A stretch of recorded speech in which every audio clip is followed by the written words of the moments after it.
విదేశాల్లో చదవాలనుకుంటున్నారా? అయితే విదేశ్ కన్సల్ట్ ని సంప్రదించండి. ఆంధ్రప్రదేశ్ ఉప ముఖ్యమంత్రి జనసేన పార్టీ అధినేత పవన్ కళ్యాణ్ జనసేన పార్టీ ఆవిర్భావ సభలో చేసినటువంటి వ్యాఖ్యలు దేశవ్యాప్తంగా దుమారం రేపాయి. ఇతర భాషలను వ్యతిరేకించేటువంటి విధానం పైన పవన్ కళ్యాణ్ చేసినటువంటి వ్యాఖ్యలు, గతంలో పవన్ కళ్యాణ్ చేసినటువంటి ఉత్తరాది దక్షిణాది అంశం పైన చేసినటువంటి వ్యాఖ్యలు, ఈ రెండింటిని కంపేర్ చేస్తూ తమిళనాడు దగ్గర నుంచి రాజకీయ పార్టీలకు చెందినటువంటి అనేక మంది నాయకులు ఉదయం నుంచి కూడా తోలనాడుతున్నటువంటి పరిస్థితి. ఆయన చేసిన వ్యాఖ్యలపైన కామెంట్స్, ట్రోల్స్ వరుసపెట్టి చేస్తున్న పరిస్థితి. దీన్ని గమనించిన తర్వాత పవన్ కళ్యాణ్ ఒక రిప్లై ఇచ్చారు. ఈ రిప్లై చాలా ఆసక్తికరంగా ఉంది. అసలు ఆ రిప్లై ఏంటో మనం చూసేటువంటి ప్రయత్నం చేద్దాం. జనసేన పార్టీ అధినేత తన ట్వీట్లో చేసినటువంటి కామెంట్స్ ఇవి. ఈరోజు ఈ కామెంట్స్ ఎలా అయితే వస్తున్నాయో, వరుస పెట్టి ఆయన మీద నెగిటివ్ ట్రోల్స్, నెగిటివ్ కామెంట్స్ వస్తున్నాయో దాన్ని దృష్టిలో పెట్టుకొని చేసినటువంటి either imposing a language forcefully or opposing a language blindly. అది తెలుగు పాఠకులు, ప్రేక్షకుల సౌలభ్యం కోసం దీన్ని ట్రాన్స్లేట్ చేసేటువంటి ప్రయత్నం కూడా చేద్దాము. ట్రాన్స్లేట్ చేసి నేరుగా అందులో ఏమన్నా భాషా దోషాలు ఉంటే కూడా పరిహరించేటువంటి ప్రయత్నం చేద్దాం. సో ఇది పవన్ కళ్యాణ్ చేసినటువంటి ట్వీట్ తెలుగు అనువాదం. ఒక భాషను బలవంతంగా రుద్దడం లేదా భాషను గుడ్డిగా వ్యతిరేకించడం రెండు మన భారతదేశం యొక్క జాతీయ మరియు సాంస్కృతిక ఏకీకరణ లక్ష్యాన్ని సాధించడంలో సహాయపడవు.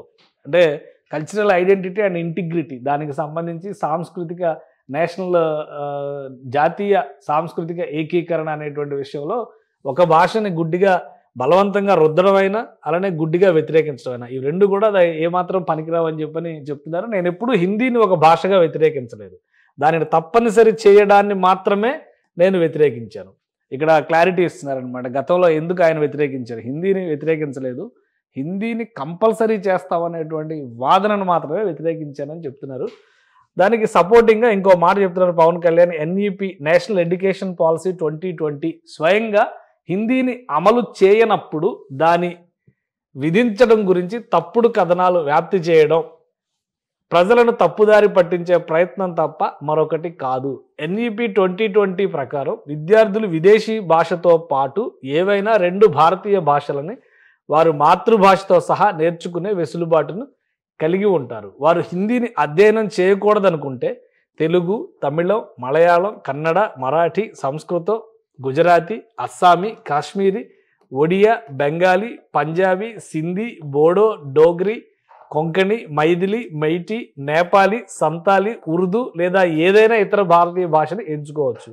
ఇది తెలుగులో పవన్ కళ్యాణ్ చేసినటువంటి ట్వీట్ సారాంశం. ఇక ఈ Janasena party firmly stands by the principle of linguistic freedom and educational choice for every Indian. ప్రతి భారతీయుడికి కూడా భాషాపరమైనటువంటి స్వేచ్ఛ పట్ల జనసేన పార్టీ అంకితభావంతో ఉంటుందని చెప్పని పవన్ కళ్యాణ్ చెప్పారు. అలానే multi language policy is design to empower students with choice, promote national unity and preserve India's rich linguistic diversity. Misinterpreting this policy for political agendas and claiming that Pawan Kalyan changed his stance only reflects a lack of understanding. అది క్లియర్గా ఆయన చెప్పారు. తెలుగులో కూడా అదే అర్థం కనిపిస్తుంది. అక్కడ మనం రెండు విషయాలు గమనించాల్సిన పరిస్థితి కనిపిస్తుంది. పవన్ కళ్యాణ్ ఈ స్వేచ్ఛని కాపాడుతున్న జనసేన పార్టీ ప్రతి భారతీయుడికి ఉండేటువంటి భాషా స్వేచ్ఛని, విద్యా ఎంపిక సూత్రానికి దృఢంగా కట్టుబడి ఉంటుందని చెప్పన్నారు. అలానే ఇక్కడ తప్పుడు అర్థాన్ని తీసుకునేటువంటి ప్రయత్నం చేస్తూ పవన్ కళ్యాణ్ వైఖరి మార్చుకున్నారనే ప్రచారం చేయడం పైన కూడా ఆయన తీవ్ర ఆగ్రహం వ్యక్తం చేస్తున్నారు. వాస్తవానికి పవన్ కళ్యాణ్ చేసినటువంటి వ్యాఖ్యలు ఇక్కడ 2 అంశాలు మొత్తం ప్రసంగంలో మొత్తం గుర్తుపెట్టుకోవాల్సినటువంటి అంశాలు 2 కనిపిస్తున్నాయి. ఒకటి, భాషా సూత్రాన్ని ప్రతిపాదిస్తూ తమిళనాడు జరుగుతున్నటువంటి రాద్ధాంతం గురించి పవన్ కళ్యాణ్ మాట్లాడారు. ఎందుకంటే రైల్వే స్టేషన్లో పెట్టినటువంటి బోర్డుల దగ్గర నుంచి హిందీ అక్షరాలన్నిటిపైన నల్ల రంగు పూస్తూ తమిళనాడులో ఒక విద్వేషపూరితమైనటువంటి చర్య జరుగుతుంది. దాన్ని పవన్ కళ్యాణ్ వ్యతిరేకిస్తూ ఈ వ్యాఖ్యలు చేశారు. గతంలో పవన్ కళ్యాణ్ చేసినటువంటి సందర్భంలో ఉత్తరాది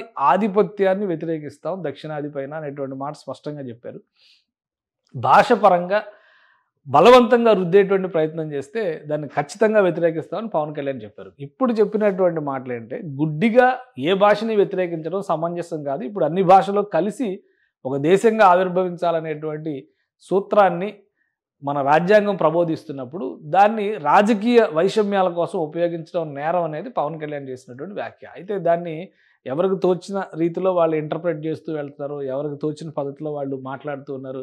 ప్రకాష్ రాజ్ ఒక కామెంట్ చేస్తే విజయ్ ఇంకో కామెంట్ చేస్తున్నారు, డిఎంకే లీడర్స్ ఇంకో కామెంట్ చేస్తున్నారు, పవన్ కళ్యాణ్ ఆ రోజు ఇలా అన్నారు, ఈ రోజు ఇలా అన్నారు అనేటువంటి ఇంటర్ప్రిటేషన్స్ చేస్తున్నారు. ఫైనల్గా పవన్ కళ్యాణ్ చెప్పదలుచుకున్నది ఏంటంటే భాష పట్ల ద్వేషం అనేది ఒక సమాజానికి మంచిది కాదు అని చెప్తున్నారు.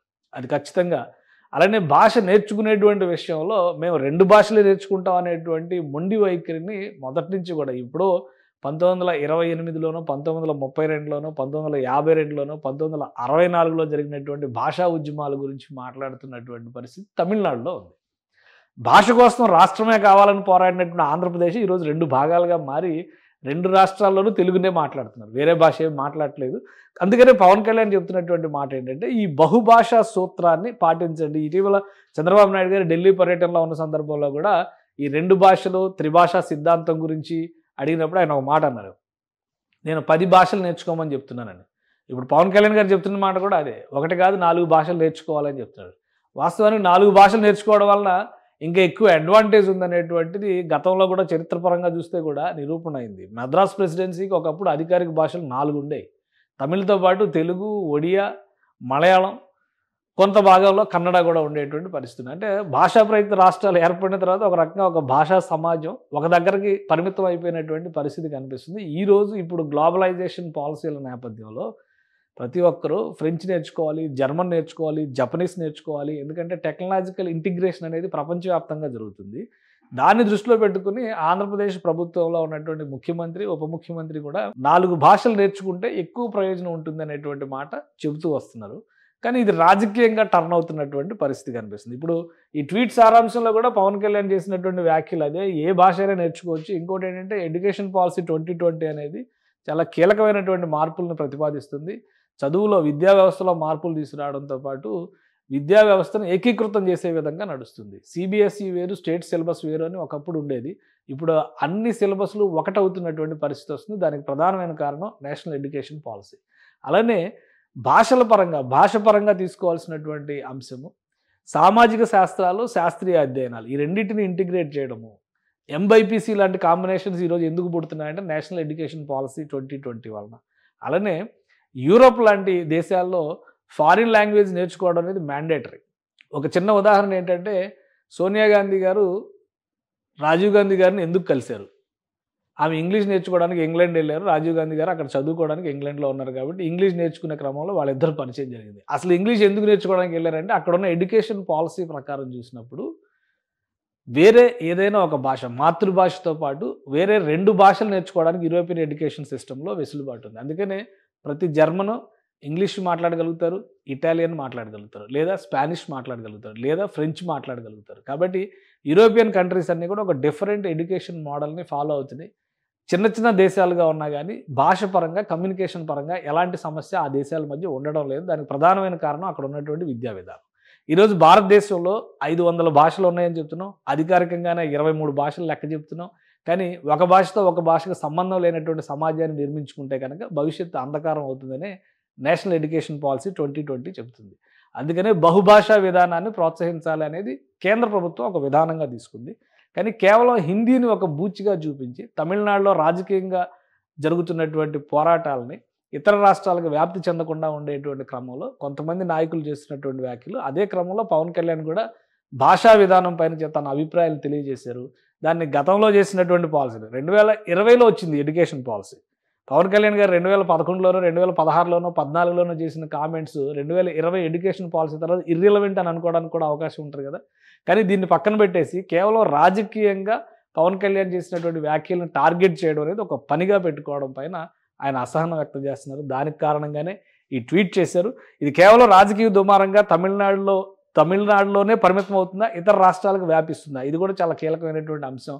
తమిళనాడు ఈ మధ్య కాలంలో దక్షిణాది రాజకీయాలను ఎక్కువ ప్రభావితం చేసేందుకు ప్రయత్నాలు చేస్తుంది. దానికి కారణం ఏంటంటే డీలిమిటేషన్ దగ్గర నుంచి అనేక సమస్యలను ప్రధాన ఎజెండాగా తీసుకుంటున్నారు. కానీ భాషాపరమైనటువంటి చర్చ విషయంలో మాత్రం బహుభాషా ప్రావీణ్యం అనేది ప్రతి ఒక్కరికి అవసరం అనేది పవన్ కళ్యాణ్ చెబుతున్నటువంటి మాట.